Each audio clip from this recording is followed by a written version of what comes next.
Alam mo ba kung bakit biglang namamatay ang mga lalaki sa tulog?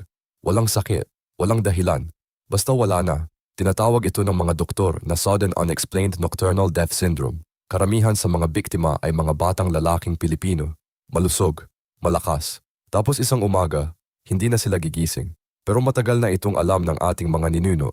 Ang batibat ay isang espiritu na naninirahan sa mga lumang puno. Nandoon siya, tahimik, naghihintay.